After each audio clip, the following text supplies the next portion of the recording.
Programmatic media is all about identifying the right audience and then leveraging the assets to find that audience within these open pools of inventory. So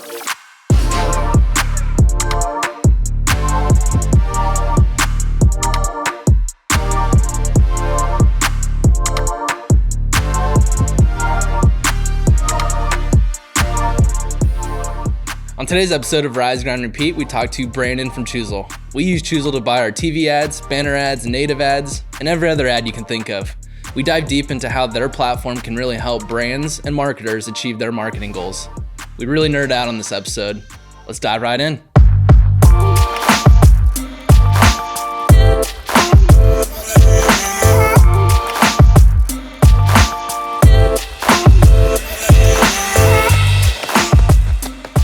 Awesome. Well, thank you for joining us on episode of Rise, Grind, Repeat. And I'm excited for this because just working through the years at agencies and everything like that, it's the value of programmatic advertising is just huge. The opportunity of what all you can do is huge. And so just would love to learn more about Choozle, who you work for, and just kind of what the landscape looks like for programmatic now and kind of the future. And so to kind of kick things off, would love to just... Who are you? Yeah, Dustin, thanks for having us. Excited to be in Phoenix. Excited to be in warmer weather from where I reside in St. Louis. But my name is Branden Miller. I'm the Vice President of Sales at Choozle and oversee our national sales team. Our revenue unit is segmented into two groups. Our account management team that focuses on expansion, cross sales, retention of the business that we already have closed. And then our sales team is focused on new logos only. Ellen, who's in studio with us as well today, oversees the Southwest market, and she's focused on working with clients like you that are onboarding and getting their feet underneath them over the first 12 months, and then directly focused on new business as well. Yeah, and I will say it's been great working with you, Ellen.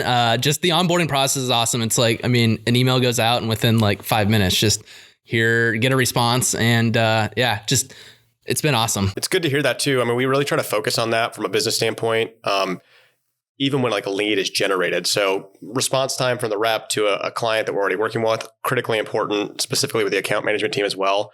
But we try to provide our clients that experience from entry point one.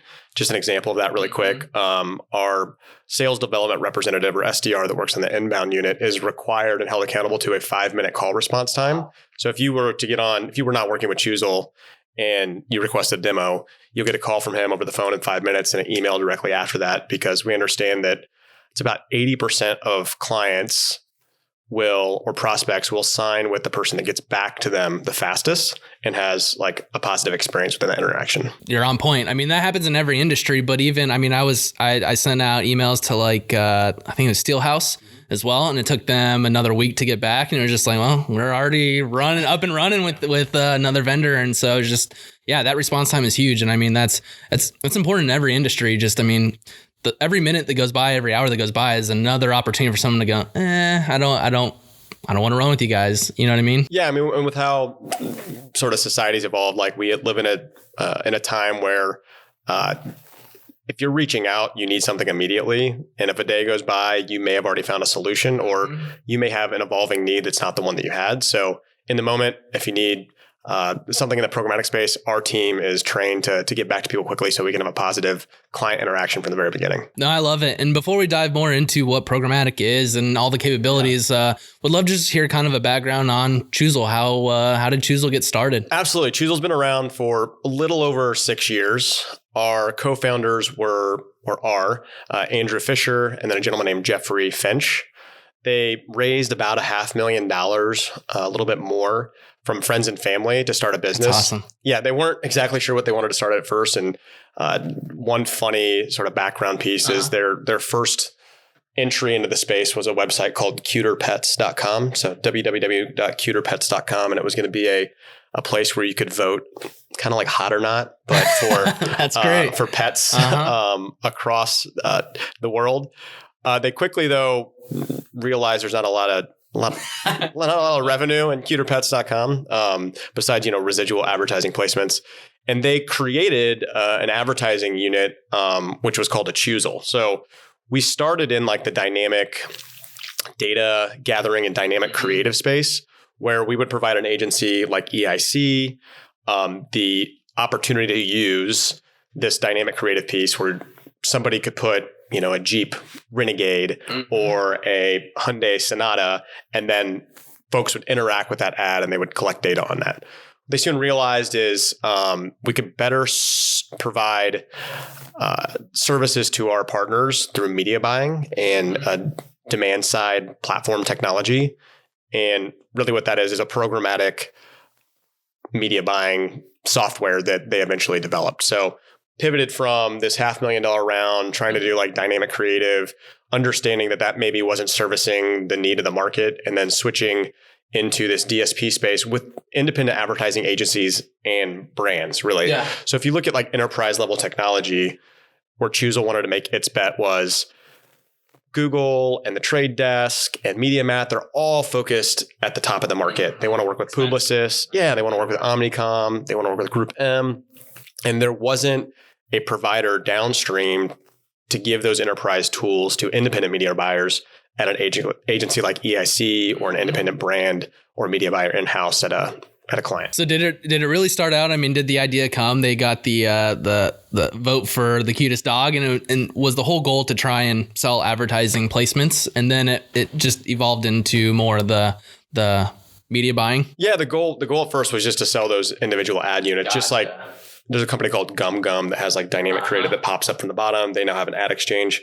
But Choozle's charge originally was, let's just go sell those ad units to an agency. And you could think about when bright, shiny objects are like the thing people focus on. Mm-hmm. Yeah, that could be cool for a minute. They can make some money for a minute. But the long-term service that we wanted to provide our clients once we had a relationship would fade over time unless we came up with new products like that. And having this standard DSP that we're bringing enterprise level technology down to the independent market was a better solution and provided better long-term prospects for the agency and then also our business as well. So I guess from either an agency, or do you guys work with brands as well, or do you guys only work with agencies? Yeah, we do. We do work with brands and agencies. One thing that I always say is we're never going to cannibalize or try to steal business from our agency partners. Agency business makes up a big portion of our client portfolio, but there are times that brands in this current environment want to do things on their own. They want to own the data. They want to own the technology relationship, and may decide that they don't want to work directly with an agency. And in those situations, we're happy to work with brands too. Have you seen, I guess, that trend growing? Because I mean, they're just in the agency world, there is a growing trend of more brands bringing everything in-house. Absolutely. So quick data point, about 70 to 80% of our business now is agencies. So aggregated media spend with a bunch of different clients at a place like EIC, but 20 to 30% is brand direct as well. And over the last year, Choozle's grown leaps and bounds. We're on a really great trajectory. Folks like Ellen do a fantastic job bringing in new business. Our expansion team does a great job getting really integrated at the agency. But our largest line of business that's grown is our brand direct business line and channel, because more folks are bringing it in-house. Yeah. So Ellen's trained and our account manager's trained. It's not much of a different process or a very different process to service a brand as it is an agency, but they're all trained to speak directly to verticals that they may be more inclined to talk to or more, I should say, educated in. But we work with a ton of brands as well, and it's one of our larger growing lines. Yeah, and I think, that's kind of why we're transitioning more to the data analysis, the ROI and all that, because, as just media buying becomes more... not so much easier, but I think more people are doing it and there's more people that have the knowledge behind it. You'll quickly, I feel like as an agency, kind of just lose your value, because it's what was tough to do before is getting a little bit easier, especially as you guys are doing a lot of education. And that's kind of, that's why we focus on the ROI side of things so much. But no, that's interesting, because as I talk to other people in agencies, that's always the biggest fear is like, well, the agency space is declining because more people are bringing stuff in house. But I think it's just figuring out how to pivot, like what Choozle did at the very beginning. It's finding a need in the marketplace and just kind of how can you bring value to that? Yeah, absolutely. And I think what you're seeing too, to sort of build on your point, is the access to enterprise level technology is coming down market and becoming more commoditized. So anybody has access to it. And then also the education level is increasing day to day. So not only is the agency more educated, but folks that are being hired at brands as well are more educated. Systems like Choozle provide a bunch of support and also education as well. So it's getting a little easier, which I think is why some brands feel like they could take that task on in-house.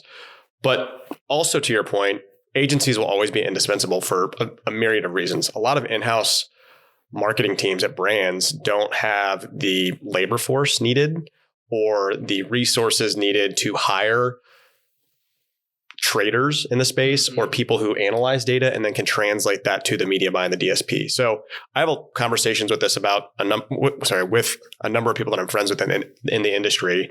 One in particular was a VP of media at Starcom, then went to a small agency like one that we would work with, or an independent agency like one that we would work with. And now she's at a large brand CPG that spends $300 million.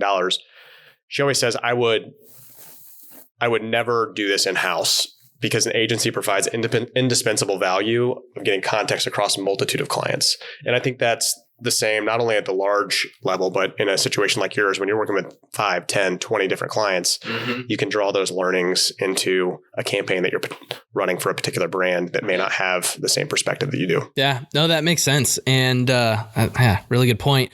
Kind of as just Choozle has grown, what are some of the I guess hurdles that have been faced? I mean, do you have any insight into that on like, so would you say as a business, which one would you like to hear? As a business or as a business internally, or as we've looked to kind of expand market and grow? Expanding markets and basically trying to deal with the growth. I think there's a lot of the economy's been good for a while. There's a lot of growth happening, I guess. What are some of the difficulties that you guys have faced expanding into new markets, whatever it may be? Yeah, it all starts internal for me. So it's about the people, right? You've got a good team here. You guys are growing. You're adding clients day by day. And as you need new people in that system to serve those clients, you want to be able to trust them. So the first thing is we focus on having the right people and getting them educated, not only on our mission, but the way that processes work internally. We've done a lot of work over the last year with the sales team, ensuring that we're all approaching market the same way, that Choozle's being communicated and demonstrated in a way that's consistent with what the organization wants, and then also is consistent with our sales process. So I think it starts there, right? Because you don't want to hurt yourself internally. And then externally, as we've grown, the challenges are programmatic media is commoditized. There's a lot of different options. The space is very complicated. So that's been interesting to navigate. We were one of the later organizations to enter into the space, which was a good and a bad thing. We saw a bunch of folks that had made some mistakes and made sure we didn't make those, but also a lot of bigger companies had gotten market share, which we're fighting against now. So one thing is, market share competition. Another thing is the ever-changing climate that we're in. So that's data privacy, and you see things like CCPA that makes people unsure of if they want to invest their media in the space. GDPR is another example of that in the UK. And then nefarious actors as well that we're constantly trying to tamp out fires and play whack-a-mole, because folks that are doing bad things with the technology that we have are often ahead of the curve from the folks that are trying to stop it at the same time. Yeah. So those are some of the challenges. But again, I like to focus on what you can control. I always tell my team this. It's like, hey, there might be something on the product that you wish was different, but your focus should be here. So what can you control? So as we look at expanding market, if Choozle has the right people, has the right process, and they evolve, and we evolve the way that we're operating if it needs to be tweaked, then we can win on the things that we can control. Yeah. Doesn't matter what Steelhouse is doing. Doesn't matter what Centra is doing. Doesn't matter what our other competitors are doing. As long as we're focusing on the things that we can do well, I think we've got a really good chance of expanding and continuing to grow. No, that's well said. Because it's just working in. I've worked in sales before and everything like that, and it's always, well, we could sell more if we did this or that. But it's like if you just stay in your lane and understand how you can use this as a different differentiator, and really just see how you guys bring more value, it goes a lot further than focusing on the negative. It's positive versus negative. Absolutely. And it goes without saying, but performance for the client is critical. So once we do have a relationship, a challenge can be that you overpromise on something that you thought you could deliver, and the account management and service team can't quite meet the expectation that you set in the sales side. So one thing that we're focused on at Choozle, aside from iterating the platform that we have and providing new targeting tactics and features, is the performance of the campaign as it's stated from the very beginning from the client. So if it's engagement, if it's lead acquisition, if it's data gathering for your retargeting pool, we really try to focus on performance from point one, because if we meet those goals, we know that we're going to come back to you and say, how else can we win for your client? How else can we win for the brand that you're working with? No, I love everything you're talking about, just the client goals, the data, that's all huge. And I'd love to kind of transition into what are all the different things that you guys offer? I mean, I'm excited about the programmatic space because there's just so much flexibility in what you can do. And if you have a team that can produce creative on the fly, I mean, there's just the amount of different things that you can do are just endless. And so I would love to hear, what are some of the things, capabilities, like what is programmatic advertising? Programmatic advertising is simply transacting media through a piece of software. Yeah. And a lot of times people confuse that with RTB, and that's real-time bidding. That's where things started. And we've evolved greatly since then. So the things that we can do now, we can transact any type of media within the platform. You want to buy TV? You can buy it. You guys are working with us right now on some pretty significant connected TV campaigns here in the market. If you want to buy streaming audio, we can do that. If you want to buy from a website directly, we can do that as well. If you want to buy in the open exchange across the 50 exchanges that we have on the supply side, we can do that as well. And it's really marrying that inventory with the supply side with the certain tactics that you want. It's all about audience. Programmatic media is all about identifying the right audience and then leveraging the assets to find that audience within these open pools of inventory. So data onboarding, that could be CRM lists from Salesforce or HubSpot to hit targeted ads, contextual keyword targeting. We can do that. That's reading the site content and placing ads that are relevant to those. And like I mentioned, connected TV and some of the other private marketplace and streaming audio options that we have as well. The only thing we don't do, really, and I should mention that as well, is when somebody asks, when I ask somebody, hey, what's your biddable media budget or what's your media budget at your agency across all your clients, they'll typically give us an answer. And I want to understand, though, is that search and social and this programmatic piece, because they're all different. So Choozle can help with this open internet buying on every different channel you want: video, TV, audio, display. But we can't help with search and we can't help with social because Facebook's a closed, walled garden, as is Twitter, and the Google landscape's obviously closed as well. So we're focused on the open internet marketplace. Were you guys able, before Facebook shut down their APIs and all that, take the audiences and... We could, yeah. They shut things down, I think, 2 Novembers ago. Missed that window. Yeah, I worked at a different organization ahead of this, and that was one thing that we really focused on. That's huge, because you can import them and basically they can use them as first-party audiences. Yep. Yeah. But what we've learned now, too, so Facebook shut down their third-party data exchange after some of the political issues they were in last year. And that's actually been a benefit to our business. So we still have a robust third-party data marketplace that you can utilize against the ads that you want to and audiences you want to buy on our platform. And Facebook can't do that now. So we've seen a lot of agencies come to us and say, we used to use Blue Kai on Facebook, but we can't do it anymore. Can you guys help us out? Absolutely. We've got Blue Kai and a number of other data partners at 55-ish in our platform that you can still use to hit the right audience. Yeah. I mean, going back to the TV or TV buy that we're doing, I mean, just going through the third-party audiences, it's nuts. I mean, from household income to parents that have kids between the ages of 3 and 5 and all that. I mean, yeah, it's almost like too much, but that's what I love, because it's like, and the beauty about it is you guys can have the or and statements. And so if you get super creative in who you're targeting, I mean, that's where the creative piece comes in. And like I said, there are just so many different things that can be done in terms of targeting. How many data sets do you guys have available? Do you even know? Tens of thousands. Yeah. But what's nice is the way that the system reports the data puts you in a position of power as well. So you could say, hey, there's a lot. It's almost overwhelming. We should always choose as many that you think are relevant, because the reporting you'll get back at the end of that first week, the first month, will show you where it's performing. And then you can redact or diminish the data sets that you're using in order to focus just on the ones that are performing at the level that you want. Yeah. And that's what I love, because with the detailed reporting, it lines out each of the data segments and shows you performance there, where like Facebook, if you make an audience, it shows you how that audience is doing, but not is the household income targeting or this particular subset within the audience, how that's performing. And then you can go in and kind of optimize your audiences that are already built. And that's the thing I love as well. I mean, it's just a data nerd. And so the more data you have, the more insights you can get, which means you can make more or better decisions. Yeah. And Facebook and Google have been strategically opaque in the information they provide.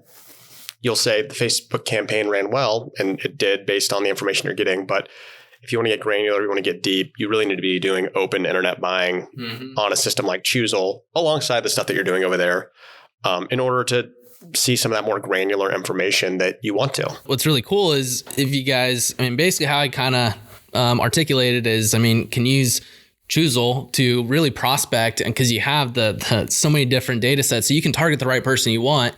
I mean, you guys have an awesome retargeting component. I love the recency and the frequency capping and all of that, but you could get the right audience there and then use Facebook and Google to do retargeting as well to complement it. And so at least you know that, hey, if you don't have the third-party audiences, because they're pretty limited in the targeting that you can do, I'd say Google offers a bit more, but really just leverage you guys to prospect quite a bit and the retargeting side, but you could also retarget knowing that you're hitting the right audience on those other channels. It's refreshing to hear that. So every marketer is looking for a silver bullet. A silver bullet doesn't exist.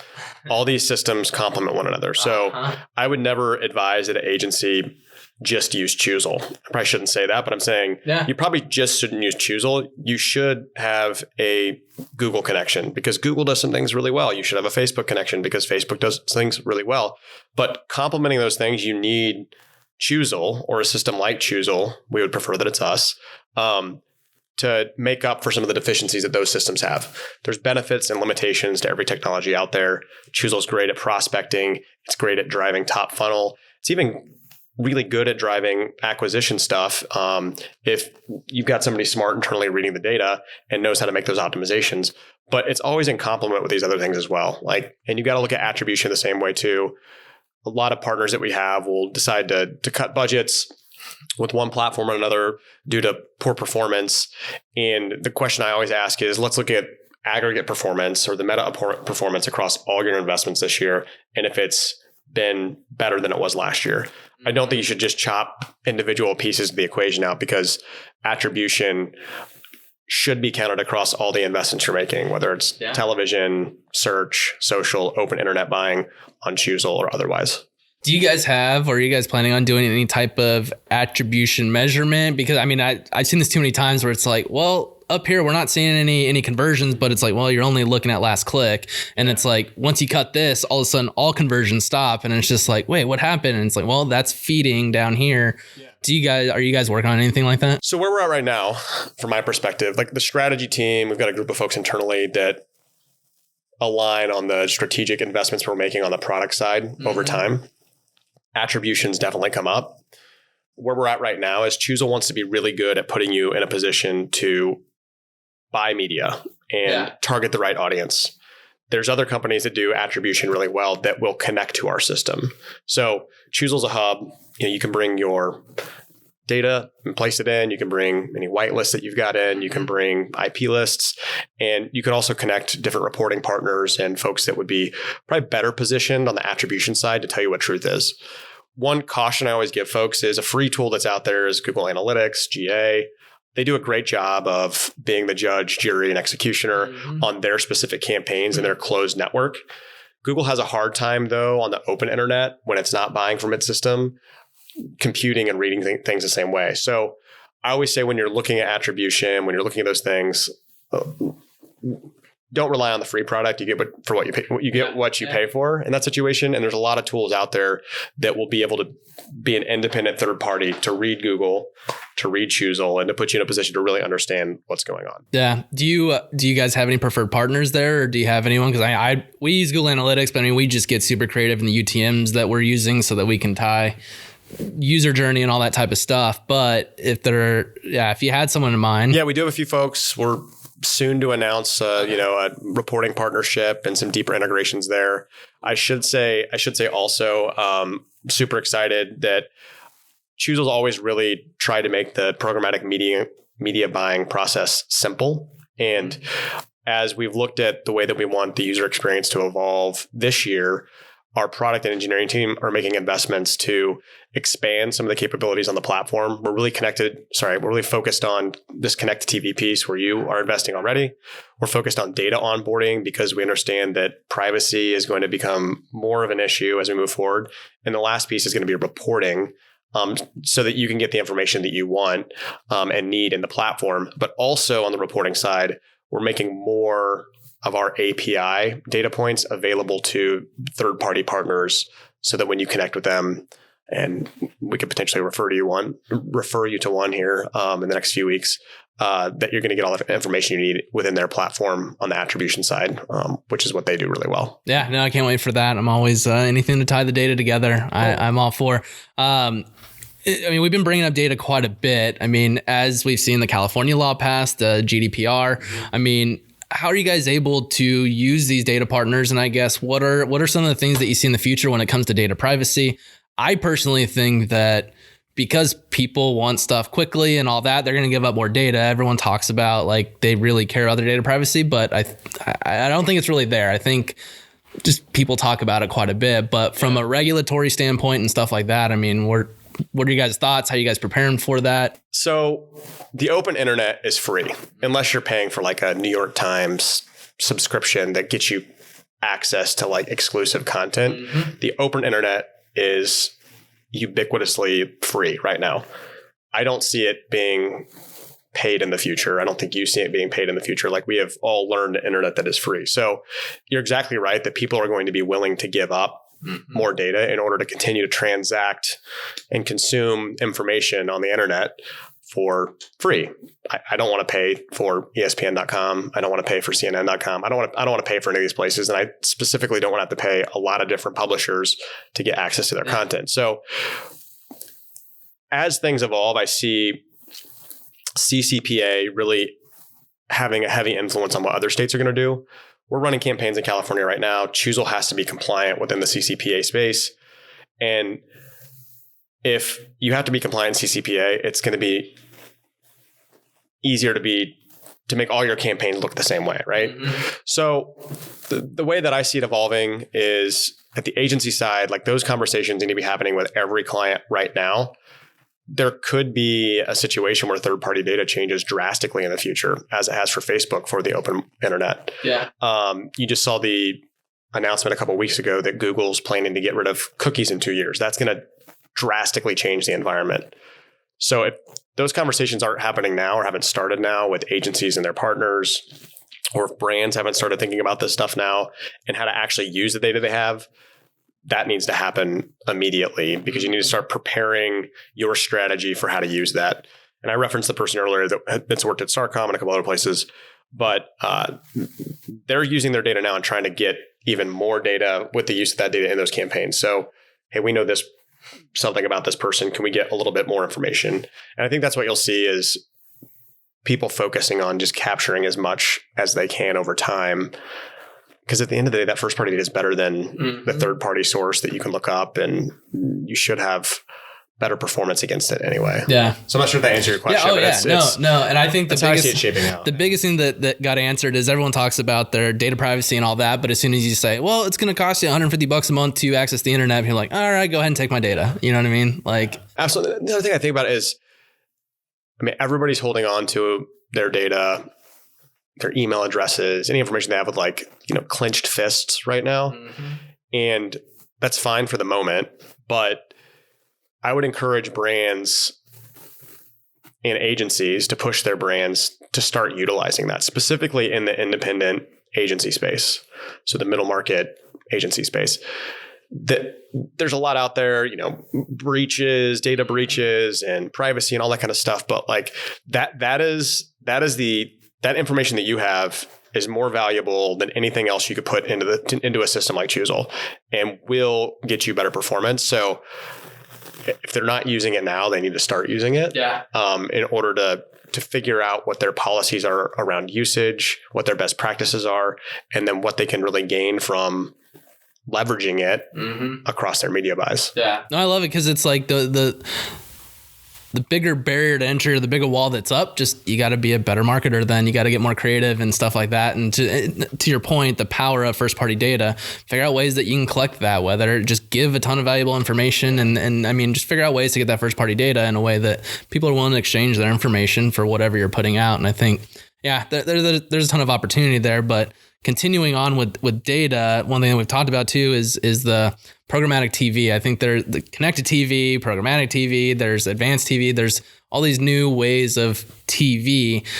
How would you explain the difference between traditional TV buying and advanced TV? Yeah, so broadcast media buying gets you audience at scale. Mm-hmm. There used to be 3 TV networks, ABC, NBC, CBS, and broadcast media buying got you everybody across the entire country. Cable fragmentation, more channels, all that whole landscape has changed over time, and you've been able to get more specific with cable television buys. And with connected TV, we're seeing just a further segmentation and specificity in the audiences that you can target. You've seen this, that you can go into our third-party data library and then pick a zip code and layer in the third-party data, layer in the zip code, and only hit the audience that you want at a more cost-effective price point. So with connected TV, that's really the benefit right now is an advertiser that's really looking for a very specific region can transact a beautiful piece of creative onto a Apple TV app or a Roku device and hit that audience directly without having to make a huge commitment to a station in their local market. So where I see it headed is it's a huge opportunity for organizations like yours. I mentioned this right ahead of getting on, but 20% of television budgets are transacted programmatically right now. It's projected over the next 5 to 7 years to move to 80%. So you look at some of the larger technology providers that are trying to double down in this space, and Trade Desk is one of them. They're putting all their eggs in that basket because they understand all these huge broadcast budgets that are at holding company agencies are going to shift. And then typically what you see in the middle market, they'll follow what the large advertisers do at some point, and we're going to shift there as well. So huge opportunity, big blue ocean right now. Yeah. And I'm excited about the advancements that Choozle is making there as well. We've seen some of our competitors come out really hot with some marketing messages that we are a CTV platform now. Like, we want to be a place that you transact all of your media, display, video, audio, and connected TV, because we think those campaigns work symbiotically with one another. Like, you have to use the data from an audio campaign or a display campaign to inform your connected TV buy. So we've been sitting in the background, understanding what people are doing, and then building really good products in the background that are scheduled for release over the next few quarters. That's cool. Are you able to share anything there? Not yet. Not more than that. Okay. Yeah. All right. Yeah. Because I mean, and correct me if I'm wrong, but basically you have the ability where if you run a banner ad or whatever it may be, someone clicks, super cheap cost per clicks, they get to your website, you can literally retarget them and serve a TV ad based off of individual pages they went to, if they just went to your site in general. Absolutely. And the reverse of that. So I'm a cord cutter now and, watch television through my Spectrum app or through a myriad of other apps on the Apple TV device. But once I see an ad, if you toggle on our cross-device metric as well, or cross-device functionality as well, once I've consumed that video, you can then target me with display on the other side of that too, and continue to hit my household with those messages to prompt some sort of buying decision or transaction that you want to make. Yeah. I mean, that's what's interesting. And that's what we're trying to do is work on a 4-piece series or whatever. And I mean, you guys have marketing decision makers and company sizes and literally like whenever it shows, then all of a sudden banner ad shows, they get to the website and then retarget them on search when they're looking for marketing agencies. I mean, like to your point, there's a ton of different tools. And I think a lot of people focus on what's the one tool that's going to do it, but it's a matter of having a tool chest full of different tools. And I think you guys have done really well at having the radio, the TV, the banners, and something else that keeps coming up too that I think is pretty interesting is just geofencing in general. And you guys can do that too, right? Absolutely. The geofencing, geoframing, we have a really great partner with Factual, which is one of the leaders in that space. And they're essentially like a geography data company that you pipe into Choozle as well. With your Choozle subscription or your Choozle access, we can provide access to a self-service Factual login as well. But that space is really amazing. And the two things you should think about there's a difference between geofencing and geoframing. Geofencing is real time. Like we're all in the EIC studio right now. If we put a geofence around this particular location, we'd be serving ads on mobile in-app inventory. And then geoframing is, let's put a fence around all the Taco Bell locations in the greater Phoenix area and target people that have been there in the past. So if they had visited that radius and then they went home, we're going to be able to see 365 days in the past or more, whatever you decide, people that have been there and then hit them on their devices once they move on from those locations. Wow. So you guys can go 365 days back? Yeah, I mean, even longer than that. So there's people that want to hit specific conferences. So like CES was a few weeks ago. We've had advertisers that are like, I want to hit every CES over the past 5 years. And we look at what those date windows were and then pull devices that have been there. One thing you got to think about, the data is less reliable the farther back you go, because I've had 3 cell phones in the last 5 years due to, damages and dropping it in water and things like that. But over the past 365, it's really cool data to use. We're using that particular tactic for a network of pizza locations in Kansas City, St. Louis, Phoenix, Denver right now, and doing conquesting other competitors as well. So it's a really cool tactic that you can integrate within things as well. The thing to remember though is scale is always critical and huge. Like you can do all these really cool things, but sometimes it's better to cast a wider net at first to understand what works than to get really tight. So a lot of times you'll talk about these things with partners and like, oh, I want to do third-party data. I want to do zip code. I want to do device ID. And then I want to put it in like just around Starbucks on Scottsdale and 21st or whatever. And the delivery of that and I have $10,000 to do that. You're not going to spend $10,000 doing that. But it's a great tool to inform clients who may have misalignment with their budget to what they're trying to accomplish. And to your point, I mean, there are different ways to prospect where, I mean, going back to the CES, you could target anyone that's in CES, whether it be on TV with banner ads and all that, where maybe there's not going to be people that are interested in your message or what you're offering. And so maybe using either radio or banner ads where the CPMs are much cheaper, those people that click, go to the website, then you're going to target them. And it's, again, just figuring out what tool to use to identify where they're at in their decision-making process and where they're looking at you. Yeah, media mix is critical, and having that in one spot. That's why I say we like to put everything into Choozle is important as well, because in a couple of minutes, you could toggle off a campaign that has served its purpose and then move budget to the next destination, retargeting once you have captured that prospect pool or those folks that have interacted in these certain geographies or radiuses within a geoframing set. What's been the coolest, I guess, strategy that you've seen executed? Good question. So we've worked with a ton of great partners. Probably shouldn't mention them, verbally out loud, but we've worked with fast fashion companies, a large like OEM that does like refrigerators, and specifically I like that campaign. It's boring, but specifically I like that campaign because we were targeting contract buyers for large industrial equipment, and I've seen really good results there as well. Healthcare, health insurance. Ellen had a great home goods and home supplies. I'm trying to think of what vertical that would be called. Construction, home improvement. Home improvement and interiors, where we targeted and try to acquire customers across a nationwide network to get people to get in-store foot traffic and show attribution there as well. I'd say that was a pretty successful campaign. That's cool. Higher education, there's someone that produces materials that we work with for accounting exams or real estate licensure exams. And we've seen really good results there at getting them, acquisitions in the $5 to $10 range of people actually downloading and converting on their product and their systems as well. So a lot of fun ones. Those would be tough. I mean, outside of your guys' platform, how do you really target those decision makers? Yeah. There's lots of ways to do it. Yeah. But I'm trying to think of like something. And it's kind of on the spot. It wasn't in the notes or anything like that. Something avant-garde. If I let you know, maybe we can get on the phone and I'll let you know what that was. And can you guys actually attribute foot traffic? So I know the geoframing and all that. You can target people based on where they've been. Can you put like a conversion zone or something around absolutely. We can do that. There's a lot of partners that will tell you they can do it at budgets that are not built for scale. And the truth is that data is pretty unreliable.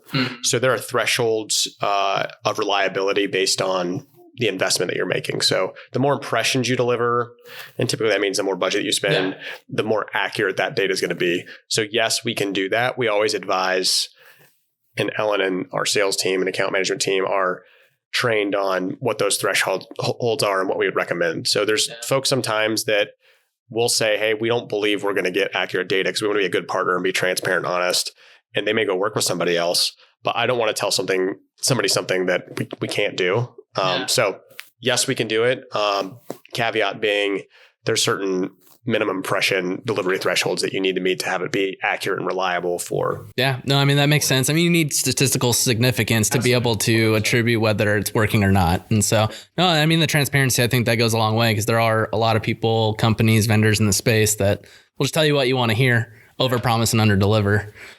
So yeah, kind of this has all been great. As we kind of wrap up, what are, I guess the biggest thing that you would tell either advertisers or just in this space? I mean, what is something that you wish everyone could know about Choozle or why they should choose Choozle? Yeah. So also general commentary. What I would tell advertisers is what I tell myself every day is I've got a ton of ideas and there's a ton of things you can do, but making a commitment to something and seeing it out and ensuring that you have proper intelligence on if it's working or not before making the next decision is very important. So we've made some investments on our internal sales team this year. And I guess we got some commentary from another sales rep. He's like, dude, you're changing too much. He's like, we need to see if these things work. And I was like, it was a good reminder to me this morning to say, okay, we have made a number of different adjustments and I need to be certain that those are having positive impact before I start pivoting. It's not any different from marketing. If you start a campaign and you expect something to happen for $500 over the course of 48 hours, it's very unlikely that is going to be the outcome. So have a position, commit to a direction, commit to that length of time, and then make a pivot. Couldn't have said it any better. Yes. I mean, it's see that too much where 48, 72 hours in, it's like, oh, we haven't seen anything. It's like, well, the machine learning hasn't even had enough time to even get anything to run with it. And yeah, just sticking with the plan, having a clear sense of direction on timing, what does success look like? What does failure look like? And it's just planning.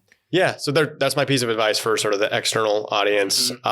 For why somebody should use Choozle, ton of reasons. I would start with the partnership piece. So we're focused on a ton of things that are very important for brands, simplifying the programmatic media buying process. We have a great UX, UI team that has made it very easy to use what can be a complex system or process. We've distilled it down to the core components that you need, but can also provide some of that granular information on the reporting. So why somebody should use us: simplification, continuing support and education. We've got the Choozle Academy, and then also education courses that you're prompted to take within platform over your time investing in the Choozle DSP. And then the last piece is flexibility. We love partnership. We want long-term partnerships, and we're willing to make situations work for a multitude of different types of clients. But overarching reason, like I said earlier, the DSP and the programmatic media space has been commoditized. There's a lot of different folks to work with. And my advice is always investigate the technology, negotiate the pricing or whatever fees are associated with it. Like, get the picture, but really what you're looking at in a commoditized space is who do you want to work with? And I would put our team up against anybody in the space. So whether it's Mel, Carrie, Chaz, Jay, Ellen, Kirk, multitude of other people internally, Ashley, Katie, our team is really good at partnership on top of having a really great system to use. So say, why use Choozle? We can do everything. Like I said, display, video, audio, but the people that you'd be working with at our office and in our program is top notch. Yeah, no, I love that. Relationships and community. It's everything. Absolutely. So, I mean, you guys have taken a great thing in the space that has typically only been able to been used by enterprise level people and made it the barrier to entry a little bit lower, which is awesome. And so if anyone were to want to reach out, who would they reach out to? And I guess how would they find you guys? You want to give me your cell phone number, Ellen? No. I'm kidding. You can reach out to Ellen, ELLEN, at Choozle, CHOOZLE.com. Awesome. Well, I appreciate the time and just looking forward to continuing to bring more clients on, and we're about to launch our stuff on there. So yeah, it's great working with you. Thanks for your time. Yeah. Cool.